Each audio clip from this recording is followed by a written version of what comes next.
امروز میخوام بهت ثابت کنم مدیتیشن اصلا کار سختی نیست. خوش اومدی به اولین ویدیوی مدیتیشن با من از چنل یوگا با مهدی است.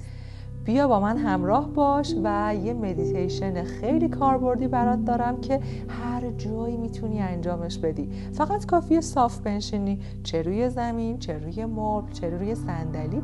فقط کافیه که ستون فقراتت صاف باشه عزیزم.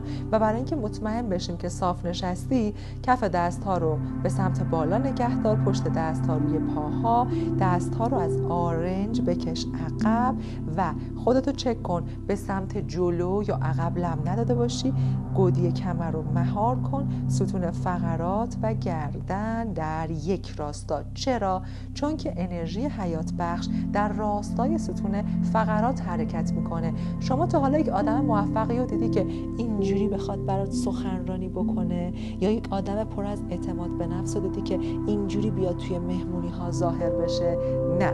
پس یکی از رموز موفقیت و جذب بالا صاف نشستنه. من میگم نشستن تو اصلاح کن تا زندگیت و کیفیتش تغییر پیدا کنه. پس از مدیتیشن شروع کن به صاف نشستن که به مرور جزئی از استراکچر بدنت بشه و دیگه صاف بشینی، هر کس تو رو میبینه متوجه شه که داری یوگا کار میکنی. خب پس دست رو دادم عقب، صاف نشستم و به آرومی چشماتو ببند. به من میگید که مهدی مدیتیشن سخته، چون که تا میام میشینم میخوام مدیتیشن بکنم خیلی فکر به سراغم میاد. عزیزم اشکالی نداره، کاملا طبیعیه. اصلا مدیتیشن همینه، اینه که شما میری به یه فکر و بعد برمیگردی به موضوع مدیتیشن. موضوع این مدیتیشن ما هست مانترا مدیتیشن. مانترا به معنای یک ذکر یا یک عبارت تکرار شونده. میتونی هر ذکر یا هر عبارتی که خودت دوست داری رو داشته باشی، در دم و بازدم به صورت ذهنی با دهان بسته تکرارش بکنی که توی لحظه حال بمونی. و مدیتیشن کاری میکنه که بین این فکر با فکر بعدی فاصله بیفته، نه اینکه افکار حذف بشن. ما قرار نیست فکری رو حذف کنیم یا باهاش بجنگیم. اشکالی نداره اگه فکر میاد سراغت، کاملا طبیعی. اصلا وظیفه ذهن تولید افکاره، چه افکار مثبت چه افکار منفی. پس آروم باش. بیا با هم دیگه جمله ساده رو تکرار کنیم. مثلا با دم بگی زندگی زیباست و با بازدم من زندگی زیبا را دوست دارم.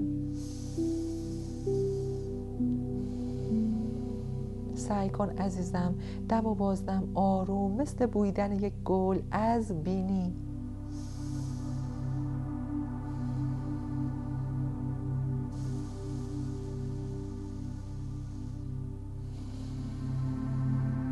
ازت میخوام اگه تازه مدیتیشن رو شروع کردی از مودرا گرفتن پرهیز کنی، چون مودراها قفل‌های انرژی هستن. شما هنوز بلد نیستید چطور باهاش کار کنی، نمیدونی چه زمانی توی انرژی بالا و مثبتی هستی که اون انرژی رو تو وجودت گیر بندازی. پس دستا ریلکس. هی خودتو در طول مدیتیشن چک کن که صاف نشسته باشی.